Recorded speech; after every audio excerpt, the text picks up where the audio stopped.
사랑합니다. 주는 나의 반석이시며 나의 셋이라. 주는 나를 건지시니 나의 주 나의 하나님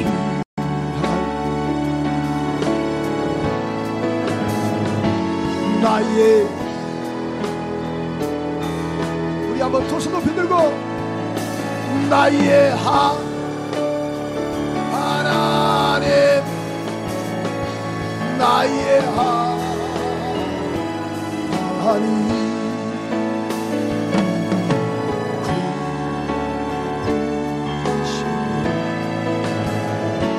나의 산.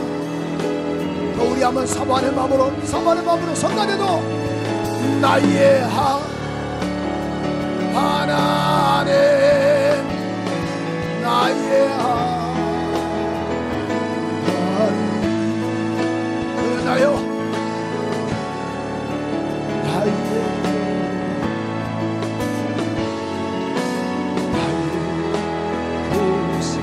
나의 생명이신 여호와여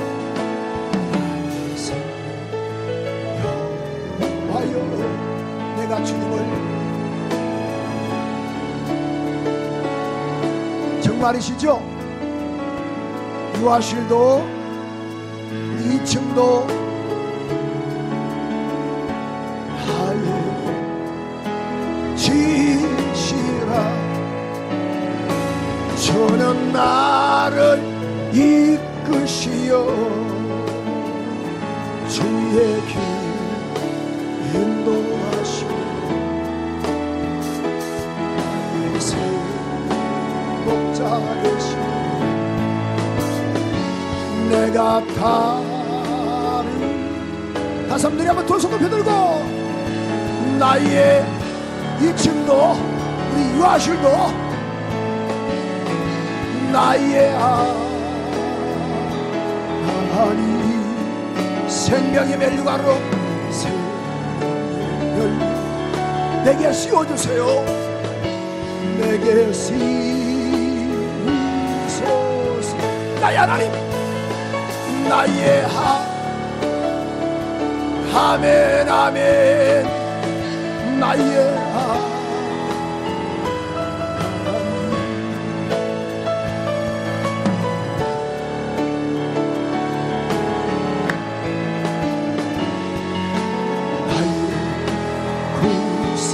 선한 목자 선한 목자 원하의 목자요 원나의 목자여 생수가 넘치는 곳 날인도 하시네. 선한 목자 선한 목자 원하의 목자요. 여러분 주님이 역사할 걸 믿으세요. 넘치는 곳 날이 또 하시네. 주님을 찬송하면서 할렐루야 할렐루야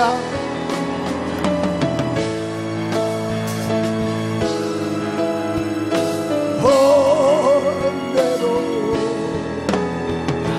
주만 따라 하늘문이 열리고 하늘문이 열리고 은혜의 빛을 다 가니 내리고 마침내 주옵소서. 다산들이 한번 사모하는 마음으로 두 손을 비들고 하늘문이 하늘문 하나님 열어주세요. 열어주세요.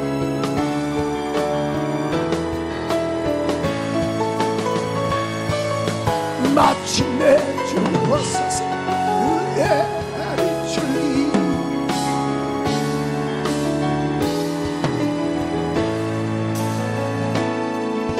이곳에 부시 가슴에 손대시고 나에게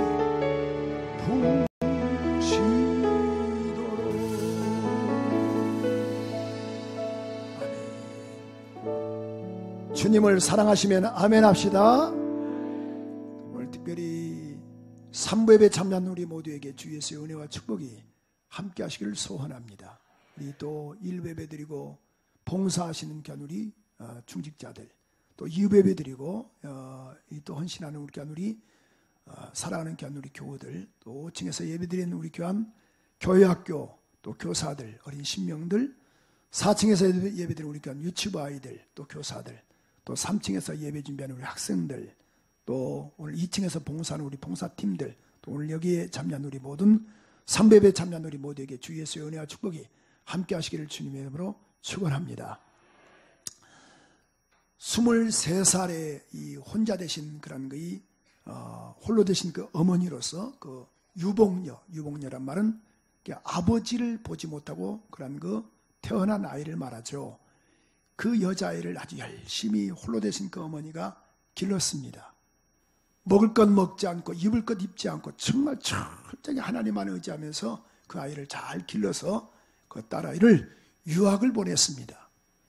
유학을 보내고 나서 그 딸아이가 또 감사하게도 하나님의 은혜 가운데 공부를 잘해서 국내 귀국을 해서 저명한 대학 교수가 됐습니다. 교수가 되고 나서 그 어머니가 하는 말이 딸에게 야야, 지금까지 지내온 것도 하나님의 은혜지만은 또 엄마도 열심을 다해서 정말 최선을 다했다. 그러니까 오늘 꼭 너 이제 여기 국내에 들어왔으니까 엄마와 같이 교회 가자. 엄마 나 싫어요. 야야, 고등학교 때까지 너 그래도 신앙생활 잘했으니까 가자 그러니까 그 엄마의 그 권위를 이기지 못하고 알았어, 그럼 엄마 따라갈게. 그래서 따라왔습니다. 그런데 교회 왔던 그 딸아이가 이 교수님이 실망이 이만저만이 아니에요. 그 실망의 내용을 가만히 들어본 즉 3, 3, 5 여자분들이 앉아 계시는데 남편의 흉을 그렇게 보더라는 거예요. 여자분들이 교회 안에서. 또 본인이 이 교회 장로라고 말하면서 처음 본 얼굴인데 그 장로님이 오셔서 하신 말씀이 교수님, 이야기 많이 들었습니다. 내 아들이 이번에 대학 들어가는데 잘 좀 봐주세요라고 청탁을 하더랍니다. 지나가다 보니까 또 아마 여성교 회의가 있었는 것 같아요. 남성교 회의가 있었던지 선교회 회의가 있는데 그 사무실에서 막 괌소리가 나고 큰 소리가 나더라는 거예요. 그러니 교수인이 딸이 실망이 돼가지고 엄마를 찾아가서 손을 확 끌어가면서 엄마! 빨리 집에 가자고 엄마의 손을 잡고, 그러니까 엄마가 들어보니까 이해가 됐던 거예요. 그래서 엄마가 항상 조용하시던 그 엄마가 하신 말씀이 야, 화를 내시면서 나는 일평생 주님만 바라보고 내가 신앙생활했다. 그런데 달랑 한 번 와가지고 이거 이런저런 사람 바라보고 집에 간다고? 그렇게 말을 하더랍니다. 여러분, 그 어머니는 일평생 주님만 바라보고 신앙생활했던 거예요. 그런데 교수인 딸이 바라보는 것과 어머니가 바라봤던 관점은 달라요. 옆 사람과 인사하십시다. 집사님, 권사님, 성도님, 나 바라보지 말고 주님 바라보세요. 자, 아니, 그렇게 인사하세요.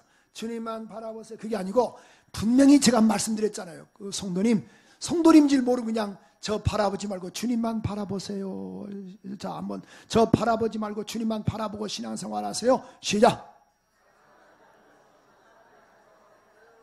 자, 그분에게 그렇게 인사하세요. 주님만 바라봤거든요. 일평생 어머니가 바라보는 관점은 보는 시각이 달랐어요. 딸이 바라보는 시각이 달랐습니다. 여러분, 그렇습니다. 평생 그런 그 어머니는 주님만 바라보고 다녔던 거예요. 그래서 성경은 히브리서 12장 2절에 보니까 이렇게 말씀하고 있죠. 믿음의 주요 온전케 하신 예수를 바라보라. 예수를 바라보자. 한 번 더 인사하실까요? 집사님, 저 바라보지 말고 주님만 바라보세요. 자, 주님만 바라보세요. 그러지 말고 눈을 부릅뜨고 한번 시작. 주님만 바라보세요. 자, 오늘 이 본문의 말씀을 보면은 여러분 이스라엘에 대한 지도를 오늘 보셔야지 좀 쉽게 오늘 여러분에게 전달이 될 수 있을 것 같아요. 자, 이스라엘 그 지도를 보면은 자, 이렇게 보고 있죠. 자, 보니까 이스라엘 지도를 한번 띄워주세요. 여기에 사마리아가 있고, 그 다음에 이스라엘, 그 다음에 저 위에는 갈릴리, 이게 표시되어 있죠. 갈릴리, 그 다음에 아래는 보니까 유다, 또 예루살렘, 이게 유다와 예루살렘, 그 다음에 이스라엘과 사마리아, 그 다음에 위에는 뭐가 있어요? 갈릴리. 이걸 염두하세요. 자, 그래서 이스라엘과 사마리아, 그 다음에 예루살렘과 유다, 이게 같은 그 지역이거든요. 그런데 위에는 갈릴리. 자, 오늘 우리 한번 본문 한번 읽어볼까요? 자, 우리 한번 3절 우리 여러분에게 드리지 않았습니다만 방송실에서 띄워줄 거예요. 4장 3절에 보니까 유대를 떠나서 다시 갈릴리로 가실세. 지금 4장 1절에 보니까 예수의 제자를 삼고 세례 주는 것이 요한보다 많다는 말을 바리새인들이 들은 줄 주께서 아신지라. 예수께서 친히 세례를 주신 것 아니요 제자들이 준 것이라. 유대를 떠나서 다시 어디로 가실세? 갈릴리로 가실세. 그런데 4절 한번 볼까요? 4절 시작. 사마리아로 통행하여 하겠는지라. 자, 어디를 통과하는 거예요? 사마리아로 통행을 하겠다. 그 말씀이죠. 5절 시작. 사마리아에 있는 수가라는 동네에 이르니 야곱이 그 아들 요셉에게 준 땅이 가깝고, 6절 거기 또 야곱의 우물들이 있더라. 예수께서 행로에 권하여 우물 곁에 그대로 앉으시니 때가 제 6시쯤 되었다. 6시란 말은 정오를 말하는 거예요. 이제 9시란 말은 오후 3시를 말하고 6시는 정오를 말하는 거예요. 자, 그런데 우리 한번 다시 7절 한번 읽어볼까요? 7절. 자, 사마리아 여자 하나가 물을 길러, 그러니까 6시 정오쯤 돼서 물을 길러러 왔는데 예수께서 여인에게 말하기를 야, 나 물 좀 줘라. 그런데 8절에 보니까 이는 제자들이 먹을 것을 사러 동네에 들어갔습니다. 그러니까 두 여인과 예수님과 지금 독대하는 거예요. 근데 9절 한번 읽어볼까요? 9절 시작. 사마리아 여자가 가로되 당신은 유대인으로서 어찌하여 사마리아 여자 나에게 물을 달라 하나이까 하니 이는 유대인이 사마리아 여인과 뭐하지 아니했다? 여러분 잘 들으세요. 유대인들이 사마리아 사람을 알기를 개돼지로 한 거예요. 그러니까 사마리아 사람을 만나면 안 된다. 그들은 아주 좌우지간 지나가다가도 사마리아 사람 만나면 돌아가야 한다라는 것이 사마리아 사람들이 갖고 있는 생각이며, 또 유대인들도 그렇게 생각을 했습니다. 그러니까 아주 상종치 않았다라는 거예요. 이게 개, 돼지로 여겼다 그 말이에요. 그런데 오늘 다시 한번 그 지도를 한번 봐드릴까요? 자, 유대에서 그런 그 예루살렘, 그러니까 유대 나라에서 자 어디로 가려고? 갈릴리로 가려면 어디를 통과해야 돼요? 이스라엘과 사마리아를 통과하는 거예요. 이게 정설이에요. 더 쉽게 이야기해서 잠시를 가시고 싶다. 여기서 성남에서 우리 교회에서 잠시를 가시려면 어디를 통과해야죠? 상대원을 통과해요? 자, 여기서 어디를 통과해야죠? 복종동을 통과해야 돼요. 근데 복종동에 보니까 아주 긴 암호화무기가 막 이를 악물고 아주 그냥 그런 나쁜 놈이 있어요. 그러면은 나 그놈 보기 싫어. 우연히 만날까봐 두려워. 그래서 복종동을 지나지 않고 어디로 가냐면은 저기 광주로 갔다가 하남으로 갔다가 잠실로 가는 거예요. 멋있죠? 자, 설교가 쉽게 이해가 되죠? 그러니까 유대인들과 사마리아는 아주 그냥 상종 극과 극이에요. 그러니까 유대 나라가 만약에 갈릴리로 가려면은 어디를 통과하면 안 돼요? 사마리아로 가면 안 돼요. 예, 만나면 안 되니까. 그런데 오늘 다시 한번 3절 한번 읽어볼까요? 3절 본문 3절 유대를 떠나서 다시 갈릴리로 가실세. 그러니까 갈릴리로 가시는데 자 4절에 보니까 사마리아로 뭐 했더라? 통행했다. 다시 한번 그림 한번 띄워줘 보세요. 지도를 이스라엘 현재 지도입니다. 그러니까 유대를 떠나서 예루살렘을 거쳐서 이스라엘 이 사마리아 그 지역이거든. 그러니까 이스라엘 그 지역 그 사마리아 이스라엘의 수도가 사마리아니까 그 당시에 남북이 나눠지고 나서 그 다음에 갈릴리로 향한 반드시 여기를 지나게 됐다. 그럼 도대체 왜 사마리아 사람을 유대인들이 왜 싫었는가? 궁금해 안 궁금해요? 왜 사마리아 사람을 개 돼지로 여겼는가? 궁금해 안 궁금해요? 궁금하면 500원. 자, 이 솔로몬 이후에 남과 북이 이렇게 나눠졌어요. 근데 이 솔로몬 성전을 지을 때에 솔로몬 성전이 다윗이 솔로몬 성전을 하나님의 성전을 지으려고 어마어마하게 그런 돈들을 모아놨거든요. 근데 하나님께서 다윗을 통해서 야야 너는 안 된다. 그래서 그 아들 솔로몬이 성전을 짓게 하십니다. 이 솔로몬이 성전을 짓는데 7년에 걸쳐서 성전을 지어요. 7년에 걸쳐서. 그 다음에 자기 왕궁은 13년간 지어요. 13년 만에. 더 몇 년이죠? 20년 만에 성전을 짓는 거예요. 20년 만에 왕궁과 그 다음에 성전을 짓는데요. 그럼 성전을 지을 때 뭐가 필요하겠어요? 뭐가 필요해요? 아니 뭐가 필요해요? 아니 그렇게 어려워요? 자, 오래간만에 이 남편이 출장 갔다고 왔는데 여보 옆집은 에어컨 새로 들어왔대야. 또 옆집은 세탁기 새로 바꿨대야. 옆집은 또 피아노 새로 들어왔대. 아니 복잡하게 말하지 말고 한 가지만 말해. 돈 달라 그래요. 이해가 돼요? 뭐 달라면 끝나는 거예요. 그렇지. 우리 조경입사 돈이면 끝나는 거예요. 뭐 이렇게 복잡하게 말이요. 에어컨도 필요 없어. 뭐도 선풍기 뭐 필요해. 돈만 달라 그 말이죠. 그러니까 20년 만에 지으려면요 어마어마한 돈들이 필요한 거예요.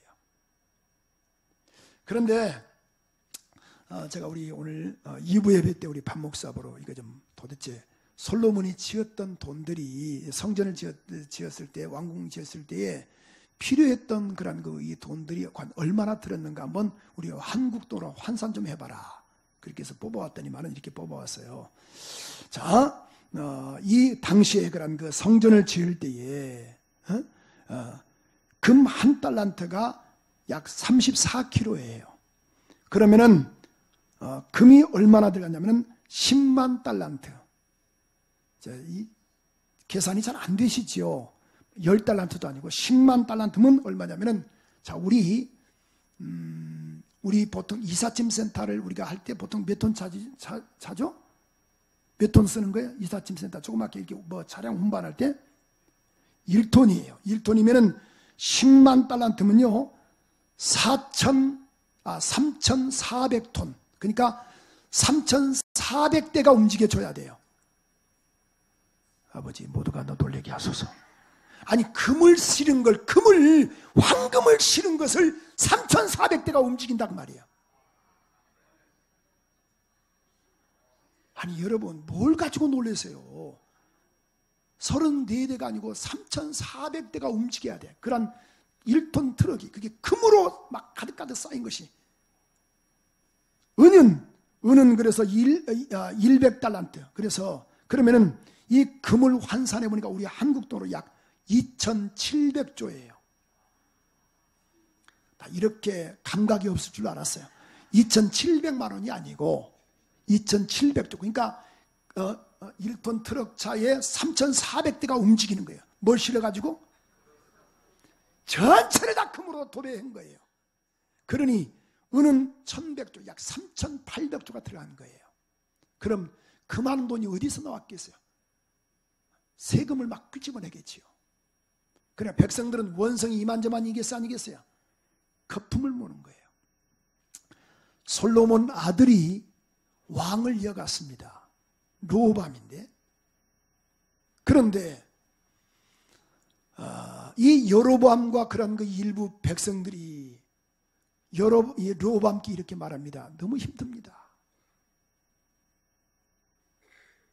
이렇게는 우리는 못 살겠습니다. 그러니까 지금 반기를 든 거예요. 그래서 솔로몬 아들 르호보암이 이 원로들과 같이 그럼 어떻게 했으면 좋겠는가? 왕이요, 세금 걷지 마십시다. 그 정도면 충분합니다. 지금 백성들이 지금 못 먹고 있습니다. 다 죽어갑니다. 아니 무슨 놈이 그렇게 성전을 크게 해줬습니까? 왕궁도 이게 뭡니까? 이제 거기에 대한 막 원망과 불평이 쏟아져 나오는 거예요.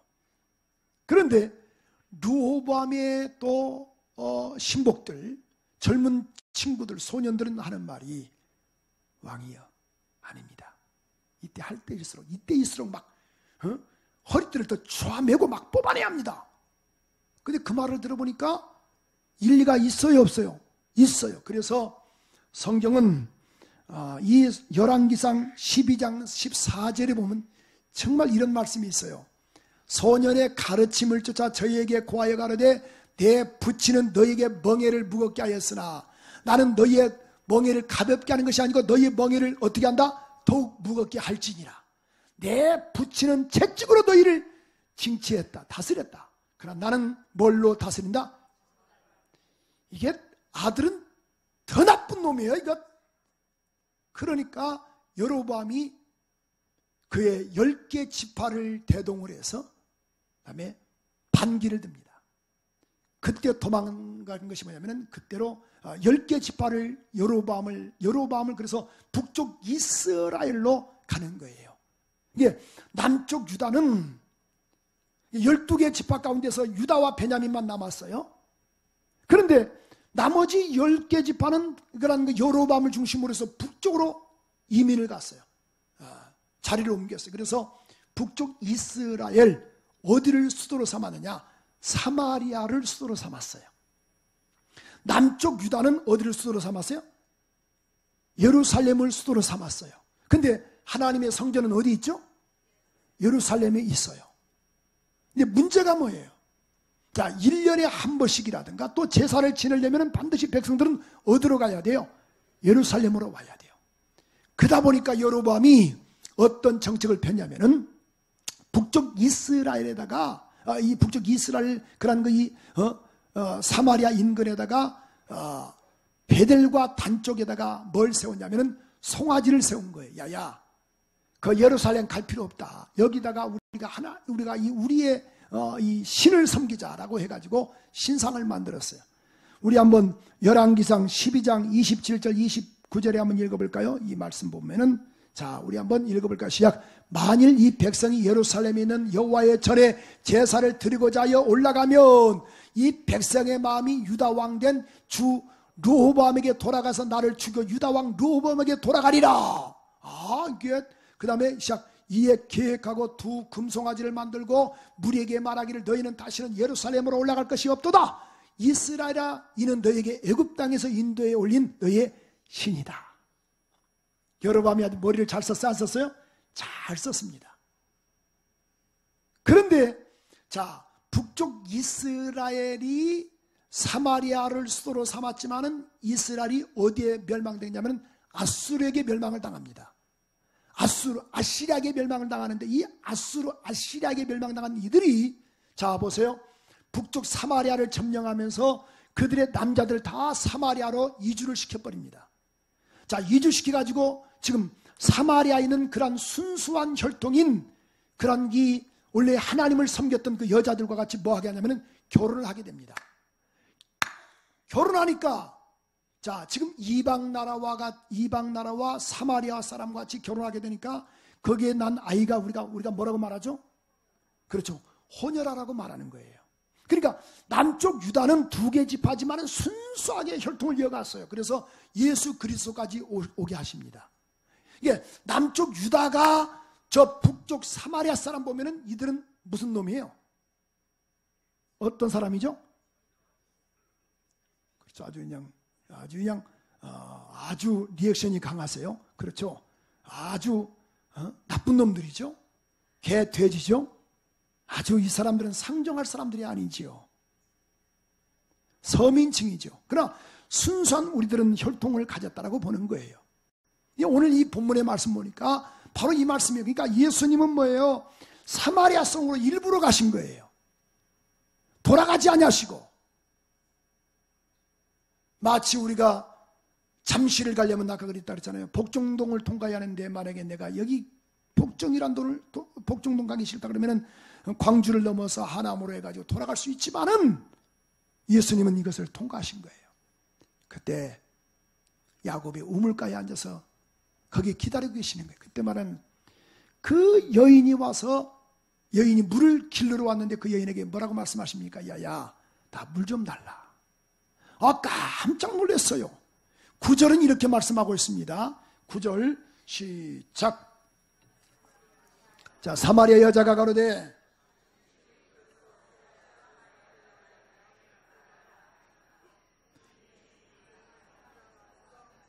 아니 유대인으로서 어떻게 사마리아 여자인 나에게 물을 달라 합니까? 그러니까 지금 유대인들도 사마리아 사람을 멸시하고 또 사마리아 사람도 아주 적과 적이에요. 왜? 개, 돼지 못한 사람이다. 어떻게 혼혈아를 낳을 수 있느냐? 지금은 다르겠지만은 지금 많이 바뀌었죠. 당시에 그렇게 생각했던 거예요.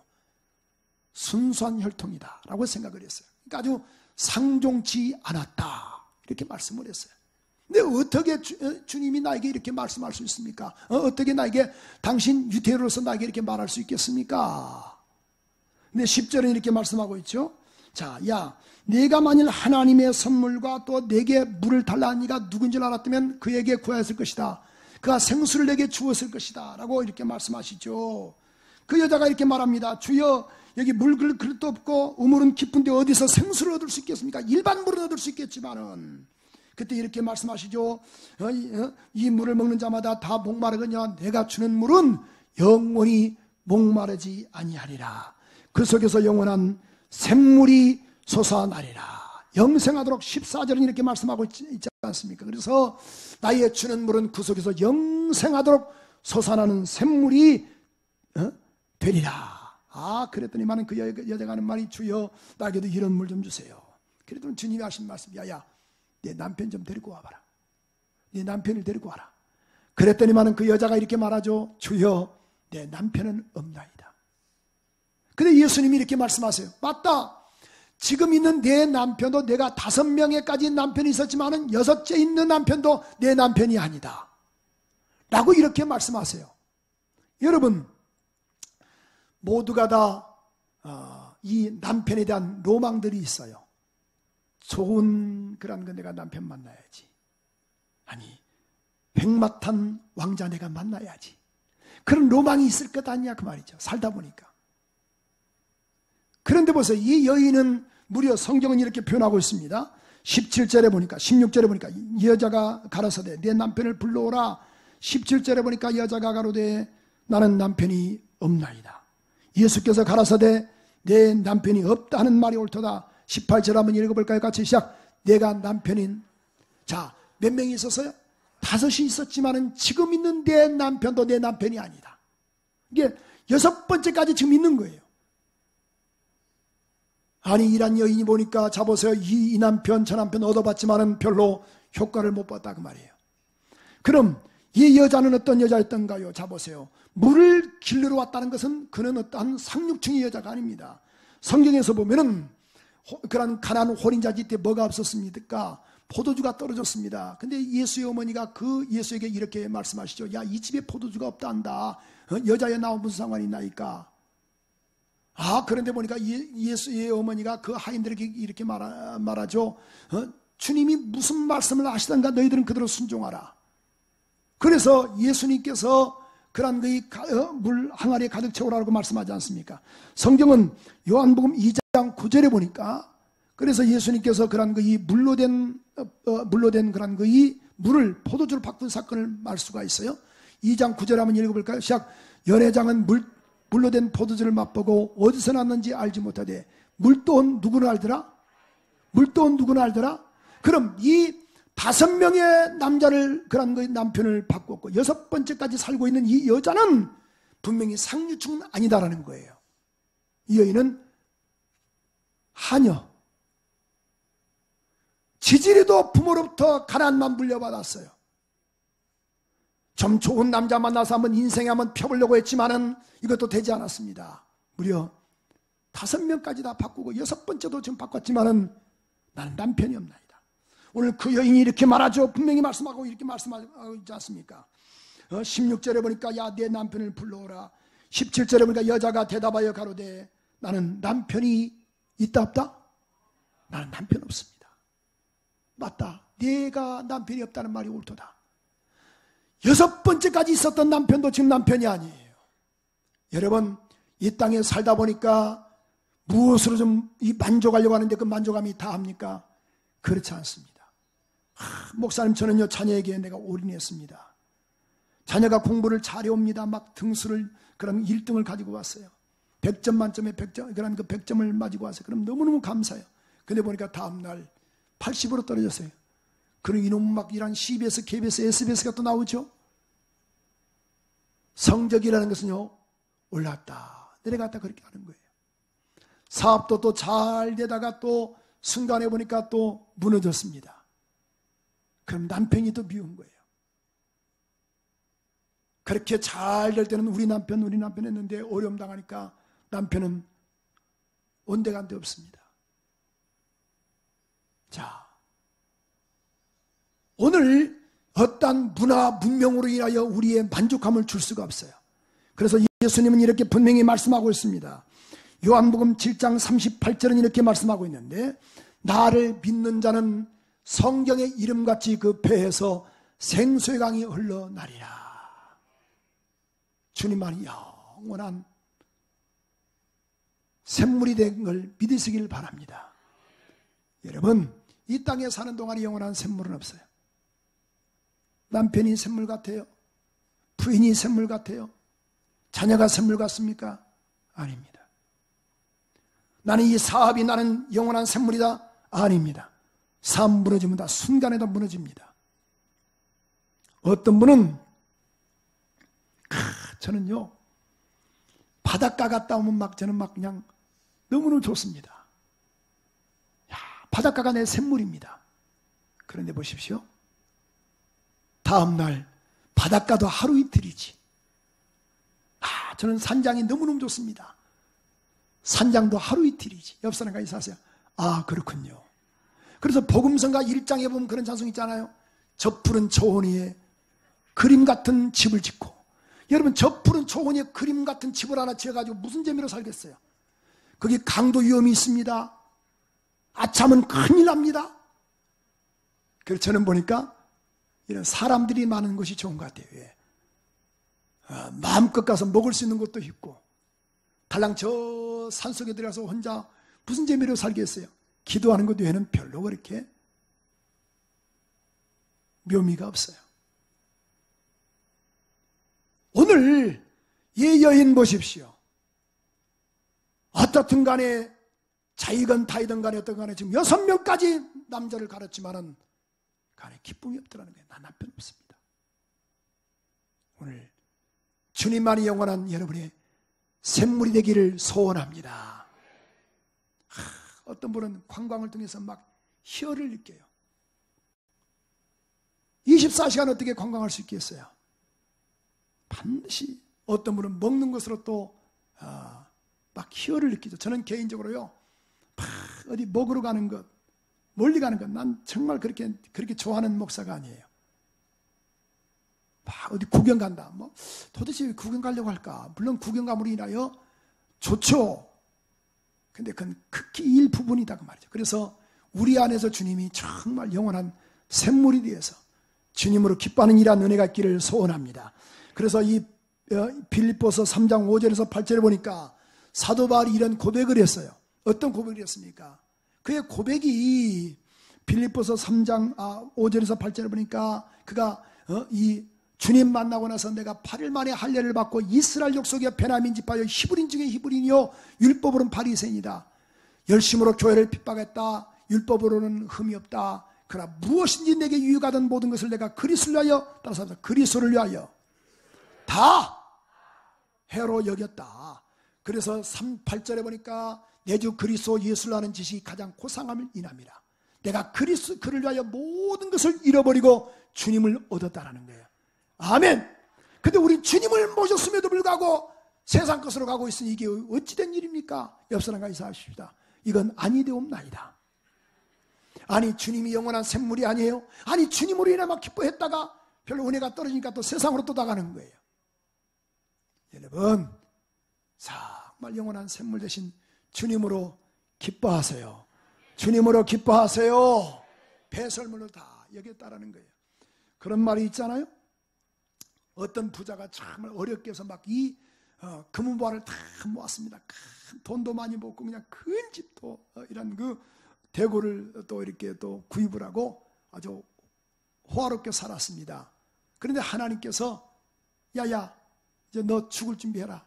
너 올라올 준비해라. 그러니까 막 하나님 살려달라고 몸부림치는 거예요. 나 이거 재물을 얻기 위해서 내가 얼마나 애썼는지 모릅니다. 참 몸부림칩니다. 그래서 그가 하는 말이 하나님 저에게 한 가지 소원만 들어달라고.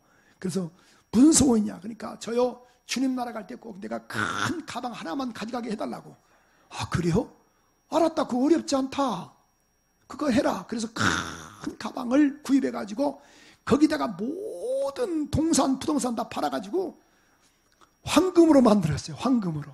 황금으로 만들어가지고 가득 채워서 그냥 낑낑거리면서 이 주님 나라 들어갔습니다. 들어가는데 입구에서 보니까 베드로 사도가 딱 체킹하는 거예요.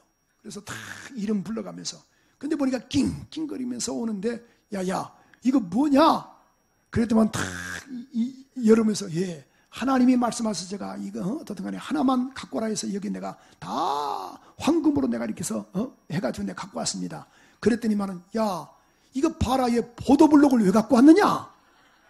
보니까 천국은 다 그 황금이다 뭐냐면은 보도블록이다 그 말이에요. 옆 사람과 있었어요. 그렇군요. 옆 사람과 있었어요. 다 놓고 가야 합니다.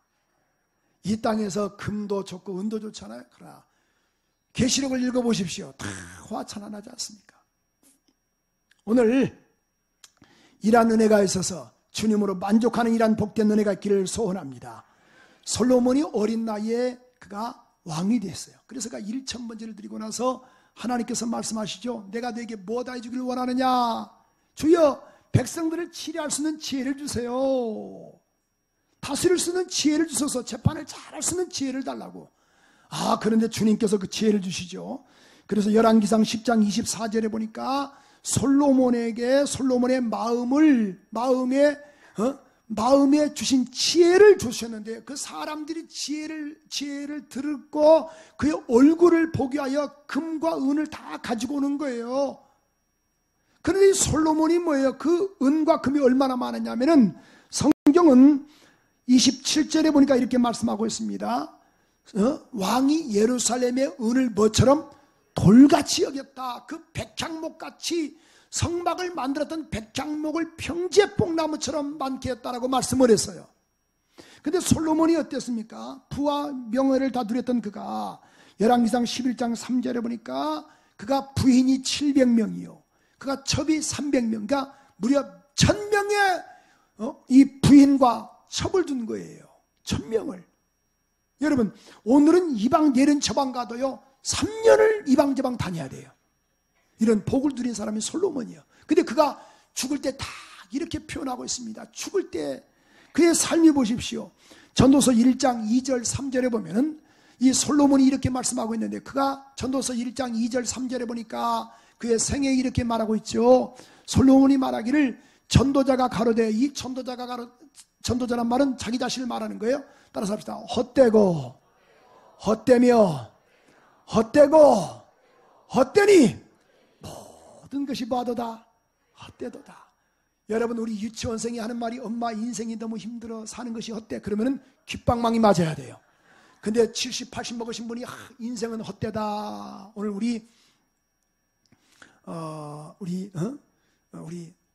90 성권사님 몇 살 했죠? 우리 박권사님 92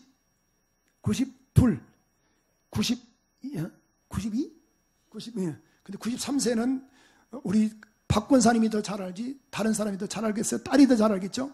92세 된 우리 송권사님이 오늘 2부에 나오셨는데, 아이고 권사님 빨리 나오셨으니까 선선할 때 나오려고요. 그래서 9시에 나오셨는데, 그분이 92세까지 사시면서 야 여러분이요 인생은 헛된 겁니다. 다 부질없어. 그럼 그 말이 와닿는데 3살 먹은 손주가 할머니 인생은 헛된 거야. 그럼 이건 귓방망이 맞아야 돼요. 그죠? 자 보세요. 이 솔로몬이 지금 이렇게 이야기를 하고 있어요. 인생은 다 부질없다. 살아보니까.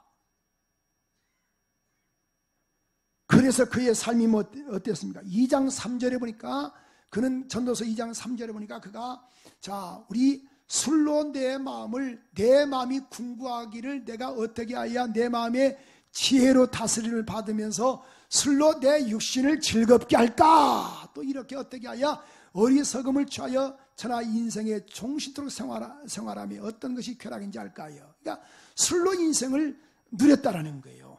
2장 8절에 보니까 이렇게 말씀하고 있죠. 은금과 왕들의 보배와 여러 도의 보배를 쌓고 노래하는 남녀와, 그러니까 노래하는 남녀 은금을 갖고 또 첩들을 내가 많이 두었다. 그런데 12장 7절 8절에 보니까 이렇게 그가 말하고 있죠. 22절 23절에 보니까 전도서 2장 22절에서 23절에 보니까 사람이 해 아래에서 수고하는 모든 수고와 마음에 애쓰는 것으로 소득이 무엇이랴. 일평생에 근심하여 수고하는 것이 슬픔뿐이라. 그 마음에 밤에도 쉬지 못하나니 이것도 헛되도다. 다 이래봤자 난 헛것이다. 12장 7절 8절에 보니까 죽기 전에 내가 보세요. 전도서 12장 7절 8절에 보니까 내가 이것을 알았다. 이 모든 것이 인생은 다 헛되도다. 그러니까 너희는 돌아가기 전에 너희는 기억해야 한다. 따라서 합시다. 죽기 전에 기억하라. 그러니까 하나님께로 돌아가기 전에 기억하라 그 말이에요. 뭘 기억하는가? 8절에 보니까 이렇게 말했어요. 전도자가 그러되 모든 것이 헛되다는 것을 기억하라. 따라서 인생은 헛되다. 여기서 말하는 것은 허무지를 말하는 게 아니에요. 하나님이 없는 인생 자체가 헛되다 그 말이죠. 그래서 12장 13절에 보니까 이렇게 말씀하고 있습니다. 하나님을 경외하는 것이 경외하고 그의 명령을 지킬지니라. 이것이 사람의 본분이다. 따라서 합시다. 사람의 본분. 결론적으로 말씀드리겠습니다. 자, 6명 남편 얻어보니까 별거 아니더라는 거예요. 오늘은 자 어떤 이 남편에게는 장점이 있어요. 좋은 장점. 또 저 남편에게 이런 장점. 또 저 남편은 또 이런 거. 또 이 사람은 그런 거의 기능이 좋아요. 이 사람은 또 지혜가 있어요. 어떤 남편은 또 그런 여러 가지의 그런 마음씨가 좋아요. 또 네 번째 남편은 그런 아주 어떤 이 산술적이세요. 여러 가지 남편이 있지만 다 이것 자체가 다 난 남편이 없다. 네 말이 맞도다. 그래서 7째 남편 대신 주님 만나고 나니까 그의 삶이 뭐예요? 28절 29절에 이렇게 말씀하고 있죠. 그가 지금 물을 떠왔던 그 여인이 뭐라고 말하고 있습니까? 물동이를 버려두고 동네에 가서 사람들에게 말하기를 나가 그리스도를 내가 만났다라고 이렇게 말하지 않습니까? 사랑하는 성도 여러분, 사시기 힘드시죠? 얼마나 힘드십니까? 그러나 꼭 주님으로 기뻐하는 우리 모두가 되기를 소원합니다. 영원한 샘물 되신 주님이 우리 가운데 기쁨이 될 거예요. 옆 사람과 합시다. 주님만이 나의 기쁨이십니다. 물은 먹어도 갈증 나는 거예요. 제가 군 생활할 때 저기 어디야 전주에 있는 3호 사단에 훈련병으로 들어갔는데 제가 8월 달에 제가 입영했어요. 그 얼마나 땀이 많이 흘린지 몰라요. 막 피우듯이 쏟아지는 거예요. 그런 훈련 기간 동안에. 그랬더니 이 교관과 또 조교들이 막 강제로 막 욕을 하면서 소금을 막 먹으라고 막 집어넣는 거예요. 여러분, 이건 탈수현상을 막게 하는 하나의 방책 아닙니까? 오늘 영원한 샘물 주님으로 기뻐하는 이런 은혜가 있기를 소원해요. 아멘. 목사님, 저는 내 새끼가 샘물입니다. 그놈 새끼 믿지 마세요. 시집가면 아무런 필요 없습니다. 목사님, 내 딸은요 정말 나의 영원한 샘물입니다. 장가가면 다 또 시집가면 다 그런 남편만 좋아하고 다 옆 사람과 사세요. 그렇군요. 목사님, 나는요 내 딸과 같이 영원히 살 겁니다. 그것도 그 생각이지. 여러분 생각이지. 좋은 남자 만나보세요. 엄마는 안중에도 없어요. 옆 사람과 있어서 그렇군요. 목사님, 내 아들은 절대 안 그래요. 여자 만나보세요. 눈에서 피눈물 납니다. 그러려니 하고. 이대왕 수사님, 맞아요 안 맞아요? 맞아요. 뒤에서 제일 뒤에서 맞대요 그러잖아요. 제일 크게 웃어서.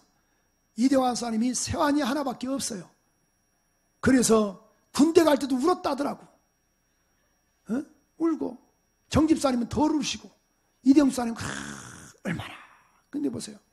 부인 만나니까 아버지는 온데간데 없지 않요? 다 인생은 그래서 요한복음 1장 1절에 보니까 세상은 요지경이라고 그렇게 나온 거예요. 꼭 명심하셔서 주님으로 기뻐하세요. 아멘. 목사님도 그럼 사모님 기뻐하지 않겠네요. 어떻게 우리 사모가 내 샘물이 되겠어? 어느 때는 원수지. 어떻게 내 자식이 샘물이 되겠어? 아이고, 차라리 내 속을 썩이지. 그러나 영원한 주님은 우리의 샘물입니다. 옆 사람과 인사하십니다. 아셔! 샥! 샤지 말고 좀 따서 아셔! 샥! 주님만이 나 영원한 샘물인 걸 믿으세요. 목사님, 지금 갈라서란 말입니까? 아니면 부부의 관계가 깨지란 말입니까? 언제 깨지라 그랬어요? 주님이 우리 안에 영원한 샘물 되면은 주님이 기쁨을 주실 거예요. 그러면 야야, 네 남편 불쌍하다, 사랑해줘라. 너 부인 불쌍하다, 사랑해줘라. 이런 은혜가 나오는 거예요. 아멘. 네 자식 좀 사랑해줘라. 물론 사랑해주라 하지 않아도 사랑해줍니다만 자녀들에게도 야, 너 부모에게 공경하라. 이게 주님이 우리 안에서 역사하시면 이런 확실한 믿음을 주시는 거예요. 이런 샘물이 충만한 우리 모두가 되기를 주님의 이름으로 축원합니다. 축원합니다. 우리 앞섬을 한번 기도하는데 하나님 이 시간도 역사하시옵소서. 오늘 말씀을 통해서 깨닫게 하심을 감사합니다. 내 남편을 불러오라. 남편이 없나이다. 맞다. 지금 있는 내가 5명의 남편도 있었지만 너에게 영원한 기쁨 주지 못했다. 6번째도 그렇다. 곧 내가 주는 물은 영원한 샘물이 되리라 라고 말씀했는데 주님이 우리의 샘물이 되셔야 합니다. 주님, 나를 주관하셔서 이끌어주시고 정복해달라고, 나를 내 심령 속에 나의 주인 되게 해달라고 우리 한번 통성으로 기도하겠습니다. 전능하신 주님 은혜를 감사합니다. 내 안에서 영원한 샘물 되게 하심을 감사합니다. 내 안에 주님을 시간도 모셔싸우래 나를 주관하시옵소서. 나를 이끌어 주시옵소서. 나를 이끌어 주시옵소서. 나를 인도해 주시옵소서.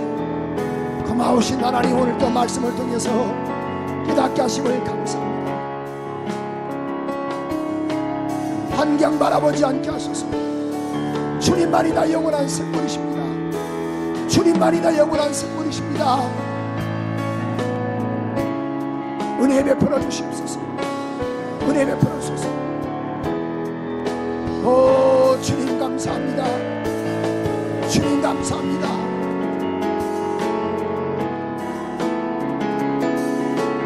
나 무엇과도 주님 바꾸지 않습니다. 어떤 일이 있어도 나는 주 무엇과도 주님 바꾸지 않사오니 우리 모두가 다 이런 약속된 말씀 부여잡고 승리하는 우리 모두가 되게 도와주옵소서. 오 주님 은혜를 감사하고 감사합니다. 성령으로 역사하시옵소서. 성령으로 역사하소서. 성령으로 역사하소서. 은혜 베풀으소서. 은혜 베푸소서.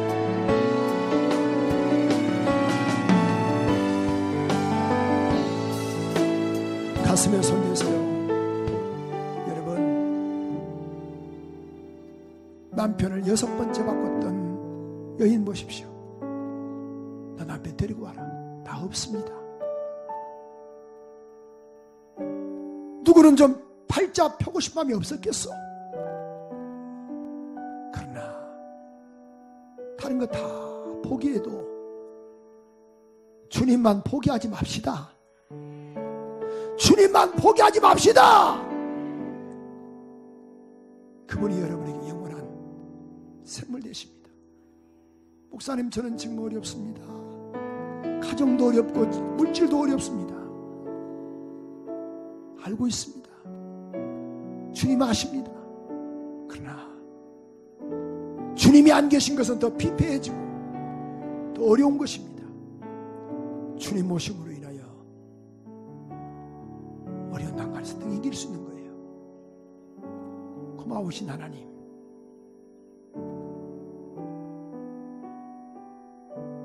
주님이 우리 가운데에 오셔서 영원한 샘물 되게 하옵소서. 주님만이 나의 기쁨이십니다. 주님만이 나의 삶의 보람이십니다. 주님만이 나의 희망이십니다. 영원토록 우리가 함께 하심을 감사합니다. 시간 주연에 감사해서 거룩한 힘을 드립니다. 예물 받아 주시길 원하며 예수 그리스도 이름으로 기도합니다. 아멘.